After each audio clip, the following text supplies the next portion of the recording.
더위에 별일 없으세요? 안녕하십니까 하고 인사할 처지가 아닙니다.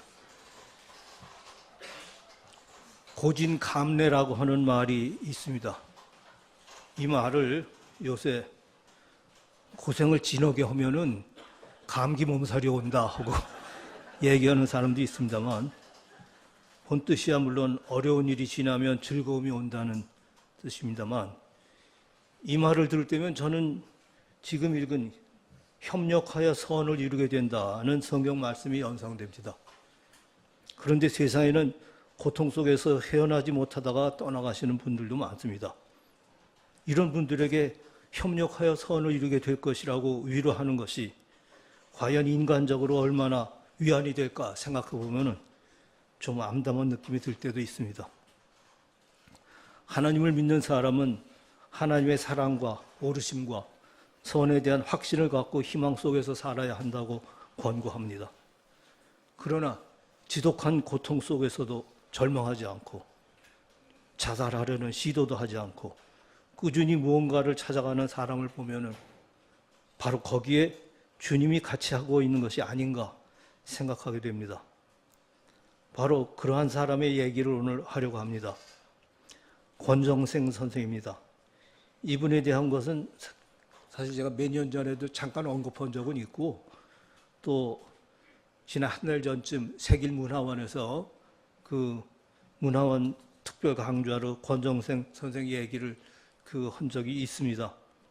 그래서 좀 들은 분들도 있겠습니다만, 그날 워낙 오신 분들이 적어서 관계없으리라 생각하고 그냥 넘겼습니다. 지독한 가난과 병거 속에서 우리에게 깨우침을 주는 동화를 많이 지어주신 분이죠. 그분의 아버지는 안동시 일직면에 가난한 소작이었는데 삶이 힘들 때면 도박에 빠져서 그나마 그 살림마저 거덜내곤 하던 사람이었습니다. 혹시 일본에 가면 조금이라도 벌이가 나을까 싶어서 아버지는 가족을 두고 떠납니다. 참고로 권정생 선생은 1937년에 태어나서 2007년에 돌아가신 분입니다. 안동에서 태어난 권정생의 형 셋과 누나 둘을 어머니에게 맡기고 떠난 것입니다. 일본에서도 벌이가 시원찮아 그랬겠지만 가족을 부르지 않고 있어서 어머니는 마침내 아들 둘, 딸 둘을 데리고 아버지를 찾아갑니다. 여기 아들 하나는 둘째 아들을 못 데리고 갔는데요. 그런데 그 둘째 아들은 곧 데려가겠다며 할머니에게 맡기고 갑니다만, 할머니는 문둥이 삼촌을 데리고 산골에 들어가 살고 있는 형편이었습니다. 권정생이 태어난 것은 동경의 한 빈민가에서였습니다. 1937년에 이른바 대동아전쟁, 중일전쟁이라고 하는 것이 발발해서 일본이 전쟁에 휩쓸리기 시작했던 때입니다. 권정생은 태어나면서부터 1945년 일본이 패망할 때까지 전쟁에 휩쓸리는 삶을 살게 됩니다. 그러나 빈민가의 어린이들은 가난 그 자체로 서로 이어진 듯 일본 어린이들과 잘 어울리며 주일 학교에도 나가곤 합니다. 그곳에서 가시관을 쓰고 십자가에 매달려 피 흘리는 예수를 보게 됩니다. 영광의 면류관이 아닌 고통 속의 예수를 마음에 새기며 왜 그렇게 죽어가야 했는지에 대한 의문은 그의 평생을 관통하고 있습니다. 한편 안동에 남겨놓고 온 둘째 형이 죽었다는 소식이 일본으로 날라옵니다. 어머니는 너무 한스럽고 두고 온 아들에 대한 죄책감 때문에 알아듣지도 못하는 어린 정생에게 한 맺힌 사연, 아마도 할머니의 구박 속에서 죽어갔을 둘째 형에 대한 아픔을 눈물 속에 끊임없이 얘기하곤 했습니다. 이 둘째 형의 죽음이 또한 고통 속에 죽어간 예수와 함께 그에게서 평생 떠나가지 않습니다. 힘든 유형의 세계보다는 무형의 세계에 대한 동경이 그에게서 나타난 것이 이때부터라고 할 수 있겠죠. 현실 속에서 힘들고 치열하게 살았지만 타협하며 살지 못하는 외롭고 힘든 삶을 정생은 일찍부터 보고 자라며 또한 경험하는 것입니다. 그는 이해할 수 없는 전쟁 속에서 삽니다. 일본에서 돌아와 이제는 좀 나은가 했더니 또다시 가난한 소장농으로 살아가는 때 바로 좌우 대립으로 한 마을의 사람들이 서로 불목하고 싸우던 때입니다. 하루는 하도 배가 고파 동생과 같이 밤중에 몰래 정미소로 들어가 쌀을 훔치러 갔다가 들켰습니다. 그때 그걸 찾은 정미소 아저씨는 가난한 사람끼리 도와야지 하며 쌀을 더 퍼줍니다. 다음 날 태극기와 붉은기를 든 사람들 속에서 정미소 아저씨를 봅니다. 얼마 후 마을에서 주재소를 습격하는 사건이 일어납니다. 초등학교를 졸업하던 무렵 6.25 전쟁, 한국전쟁이 터집니다. 끊임없는 전쟁의 계속입니다. 이 때문에 중학교 진학을 못합니다. 아들을 어떻게 해서든 중학 공부를 시켜보려고 어머니가 힘들게 행상해서 모은 돈은 1953년 화폐 개호로 쓸모없이 되어버립니다. 이제는 정생이 스스로 나무를 해다 팔아서 닭을 사서 중학교 갈 돈을 마련하여 가는 도중에 때마침 닭 전염병이 돌아서 그 닭들마저 전부 죽어버립니다. 고학을 해서라도 중학교에 가겠다며 혼자 부산으로 가 재봉가게 점원으로 들어갑니다. 이때 이북에서 혼자 내려와 자동차 정비 공장에서 일하고 있던 오기훈을 만납니다. 기훈이는 정생이 못지않은 독서광이어서 서로 열심히 책을 빌려서 돌려 읽어가는 마음의 친구였습니다. 또 전쟁 고아로 고아원에서 자라다 장사꾼집 심부름을 하며 사는 최명자를 만납니다. 명자는 정생에게 성경책과 찬송가를 선물합니다. 이 명자의 선물은 정생이 평생 간직합니다. 그러나 뜻하지 않은 기훈이의 자살은 정생에게 이겨내기 힘든 충격이었고 뒤이어 명자도 서울로 간다고 떠나갔습니다. 명자는 후에 사창가에서 봤다는 소식을 풍문으로 듣게 됩니다.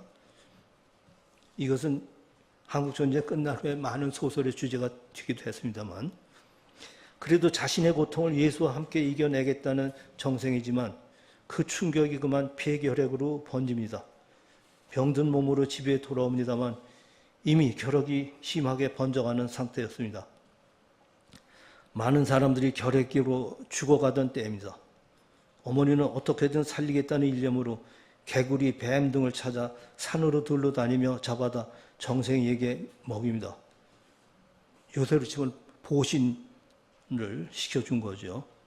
이 보양식 덕분에 그리고 어머니의 간절한 기도 덕분에 조금씩 건강이 회복되기 시작합니다.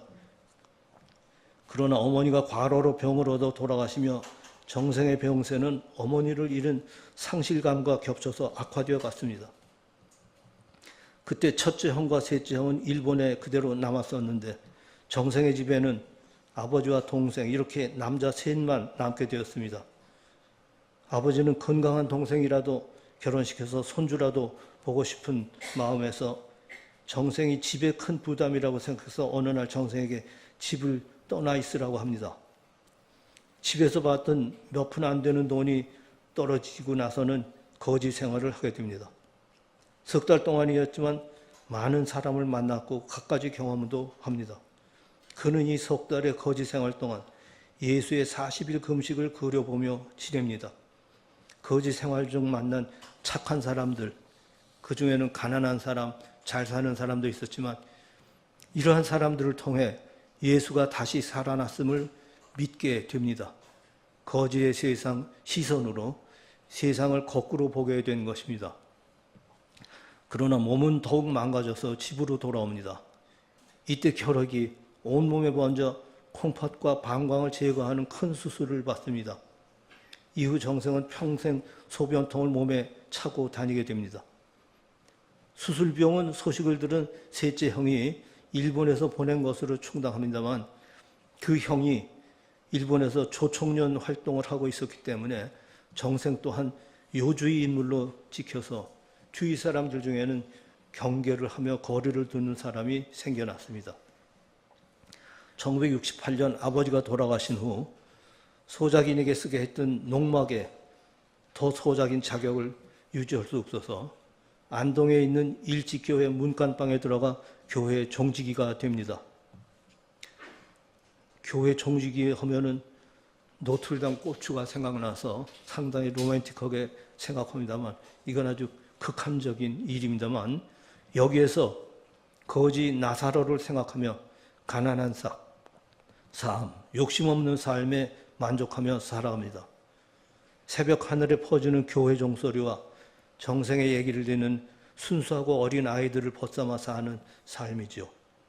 마침내 그 첫 번째 동화죠. 강아지 똥이 그 다음 해 세상에 나옵니다. 세상을 거꾸로 보는 그에게 강아지 똥은 오물이 아니라 다음 해 봄에 민들레가 피어나게 하면서 먼지처럼 하늘로 날아가는 귀한 물건입니다. 이 동화는 우리 문학사상 가장 뛰어난 작품이라고 평가받습니다. 사실 이 작품은 심사에서 그 작품명, 똥이라는 그 작품명 때문에 예심에서 탈락한 것인데 본심에 올라온 작품들이 신통치 않아서 다시 떨어뜨린 것을 보자 해갖고 살아난 것이라고 합니다. 이후 돈이 필요해서 동화를 지어갖고 응모해서 당선되면 그것으로 얼마간 살아가곤 합니다. 이후 그는 돈이 쌓일까봐 오히려 가난한 사람, 아픈 사람과 함께 하기로 한 자기 뜻 때문에 돈이 모일까봐 걱정을 하기도 합니다. 그의 작품을 읽고 감탄한 동화작가 이호덕 선생과 이현주 목사 등과 교유하게 된 것도 이언절입니다. 처음으로 터놓고 자기 얘기를 들어주는 사람을 만난 것이죠. 재미있는 것은 전우익이라는 시골 지식인을 만나 일본어로 된 사상사를 읽으며 그의 사상을 정리하게 됩니다. 이름이라는 게 재밌어서 우리나라 사람들 중에 좌익이라는 이름은 별로 없습니다만 우익이라는 이름은 꽤 있습니다. 그런데 우익 중에 진짜 우익들이 꽤 많이 있습니다. 제가 아는 친구 중에도 그런 사람이 있는데 그 전우익을 통해서 그가 사상이 한 단계 더 올라가게 됩니다. 1970년대 한참 유행하던 제3세계 해방론 등을 읽으며 정호경 신부와도 깊이 사귀게 됩니다. 그의 대표작 중에 또 하나인 몽실 언니를 비롯한 동화 작품들은 반반공, 그러니까 반공에 반대하는 반반공 동화라고 합니다. 정생이 가장 싫어했던 것이 동화 속에 반공의식을 심어넣어서 어린 마음에 증오심을 키우는 것이었습니다. 반공에 대한 반대와 저항은 물론 평화와 통일을 기원하는 마음을 갖게 해야 한다는 뜻입니다. 그래서 그의 동화를 읽은 사람들이 반전과 평화운동에 나아갔으면 하는 꿈을 꾼 것인지도 모르겠습니다. 이러한 그의 생각이 차츰 커져가는 일찍교회의 권위주의와 금전우선적 신앙 태도에 지쳐서 견디지 못하고 일찍교회의 종지기를 그만둡니다. 마침 그의 동화에 감명을 받은 사람들의 도움으로 근처 빌뱅이 언덕에 한 칸 집을 짓고 옮겨갑니다. 여기에서 마음을 잡아가려 하는 때에 골프장 건설이라는 큰 적을 만납니다. 그는 마을에 들어와 자연을 훼손하는 골프장 건설에 극력 반대하다가 끝내 실패한 후에는 더 가난 속으로 들어가려고 합니다. 자연 훼손과 노동 착취로 이룬 부자들의 세상에 맞서서 그는 자연과 더불어 제 몸으로 사는 가난한 삶을 살려고 했습니다. 바로 거꾸로 사는 삶을 사는 것이었죠. 그는 2007년 힘든 삶을 마칩니다. 그러나 통장에 10억 원이 들어있는 것이 사후에 확인되었습니다. 가난한 사람들을 위하여 써달라는 뜻과 함께. 그는 우리가 쉽게 이해하는 협력하여 선을 이룬다는 의미로서는 끝내 유형적인 선을 이루지는 못한 것으로 보입니다. 그러나 거꾸로 세상을 보는 그의 사상을 따른다면 그는 궁극적으로 뜻을 이룬 사람이라고 할 수 있을 것입니다. 그는 10억 원이라는 돈으로 조금 더 안락함을 얻을 수도 있었을 것입니다. 그러나 그는 더 가난해지기 위해 그 돈을 저축한 것입니다. 예수의 십자가 고통을 몸으로 느끼면서 좌절하지 않고 모든 고통을 참아낸 것이야말로 진정한 선을 이루기 위한 하나님의 예정에 맞춰간 것이라고도 할 수 있을 것입니다. 더구나 우리에게 정생은 그의 삶에서 우러나는 불후의 명작들을 남겨주었습니다. 이것이야말로 모든 것을 통해서 고통 속에서도 이뤄내는 하나님의 선이 아닐까 생각합니다. 사진 잠깐 보시죠. 네, 이건 권정생이 초등학교 졸업 때 사진이고요. 이 청년 시절의 권정생은 괜찮습니다. 보기에도. 네. 이것은 그 종지기로 왔을 때 그 앞에서 찍은 것 같고요. 여기 오른쪽에 있는 분이 이호덕 선생이고,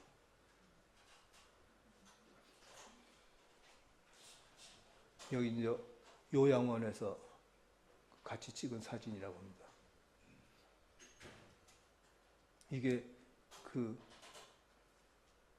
빌뱅이 언덕이라고 하는데 가서 이제 우물물을 길어서 음식도 해 먹거든 겁니다.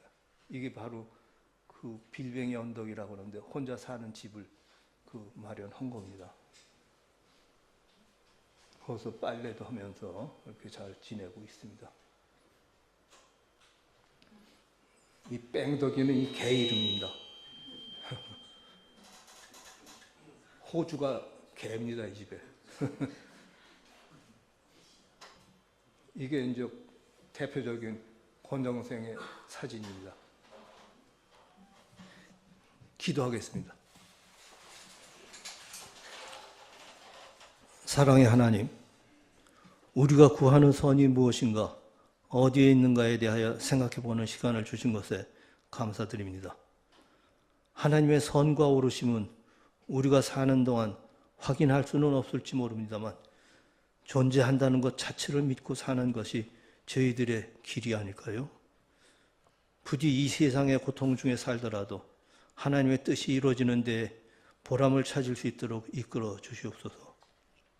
무더위가 자연훼손의 잘못된 선택의 결과라면 조금씩이라도 자연의 본 모습을 회복해가는 일에 참여할 수 있도록 저희를 깨우쳐 주시옵기 빕니다.